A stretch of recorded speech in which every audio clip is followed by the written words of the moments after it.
अच्छा जी, अब हम क्या करते हैं, हम एग्जांपल ले लेते हैं और वो एग्जांपल जो है वो हम मार्कर वाली कोई कंटिन्यू कर लेते हैं। तो जो लास्ट टाइम हमने काम किया था हम उसको कॉपी करते हैं और ये मैंने यहाँ पे पेस्ट कर दिया। अब जो है वो यहाँ पे हम क्या करेंगे, हम यहाँ पे कंस्ट्रक्टर डिफाइन करने लगे हैं। ठीक है, और यहाँ पे मैंने हैशटैग लिख दिया।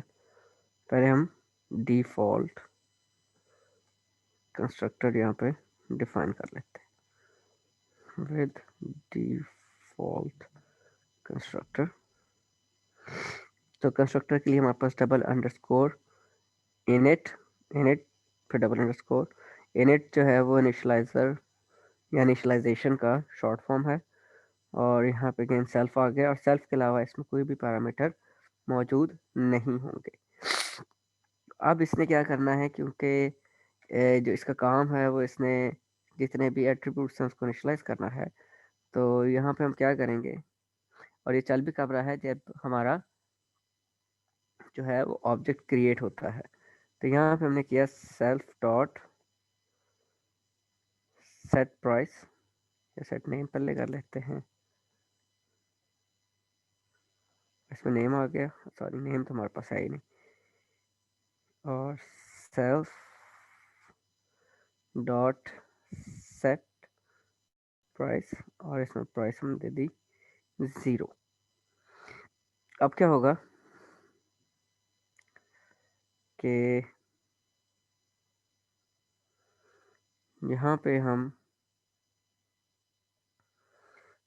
अगर बाय डिफ़ॉल्ट ये भी रख लेते हैं,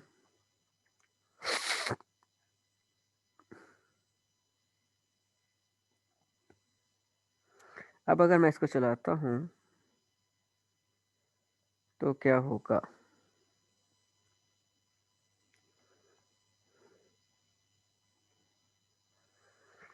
तो यहाँ पे जब मैंने इसको चलाया तब मेरे पास मिनिमम प्राइस जो है, क्योंकि मैंने क्या रखा हुआ था अपने सेटर फंक्शन में कि मेरे पास जो मिनिमम प्राइस है वो कितनी होगी, 5 होगी। मैंने भेजा इनिशली 0 और वो यहाँ पे आया प्राइस की वैल्यू 0 थी और 0 is greater than 5 condition false होगी, वो एल्स पार्ट में आया। और जो हमारे पास प्राइस थी हमने वहाँ पे क्या सेट करवा दिया, 5। Same goes for the name. Name जो है वो हमारे पास एक एम्प्टी स्ट्रिंग थी, तो हम सेट नेम पे आए, ये एम्प्टी स्ट्रिंग नहीं है, तो हम एल्स पार्ट में आए और हमने क्या रखवा दिया, यहाँ पे अनडिफाइंड जो है वो सेव करवा दिया। अच्छा जी, तो ये था हमारे पास डिफ़ॉल्ट कंस्ट्रक्टर। फिर हम एग्जांपल लेते हैं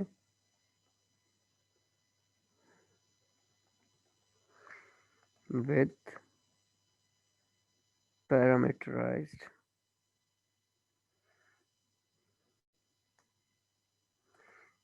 कंस्ट्रक्टर।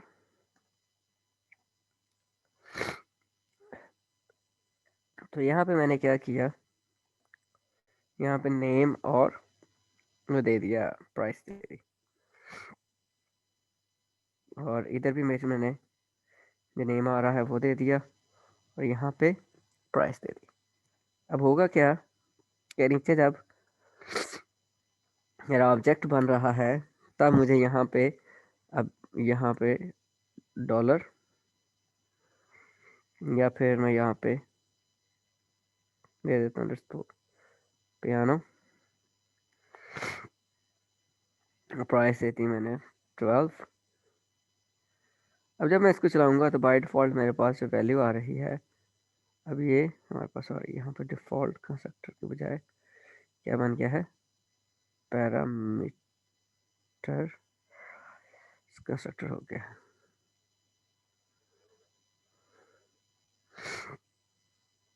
तो हम इसको यहाँ पे पेस्ट करते हैं, इसको सेव किया और जब मैं इसको चलाऊंगा तो मेरे पास पहले वो वैल्यू थी और बाद में मैंने उसको सेटर गेटर्स के थ्रू अपडेट कर दिया, सेटर मैसेज के थ्रू अपडेट कर दिया।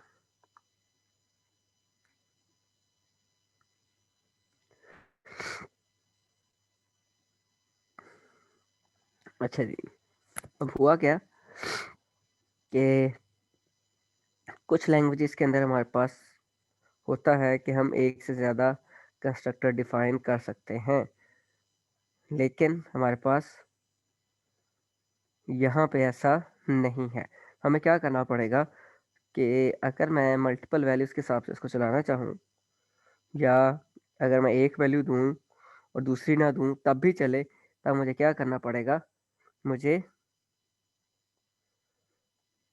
With constructor using constructor with default values. अब हम क्या करेंगे, ये जो पैरामीटराइज कंस्ट्रक्टर है, हम इसको डिफ़ॉल्ट वैल्यू यहाँ पे दे देंगे कि इन केस अगर यहाँ पे कोई वैल्यू ना आए तो बाय डिफ़ॉल्ट जो वैल्यू आएगी वो सेट हो जाएगी। तो इसमें अगर मैं सिर्फ पियानो एंटर करता हूँ, बाकी चीज़ें नहीं देता, तो अब क्या होगा,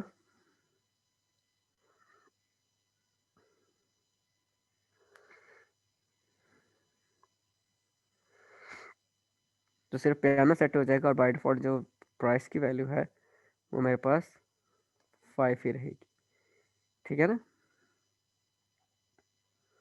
यहाँ पे हमने ज़ीरो किया था, ज़ीरो फिर अगेन अपडेट हो गया था।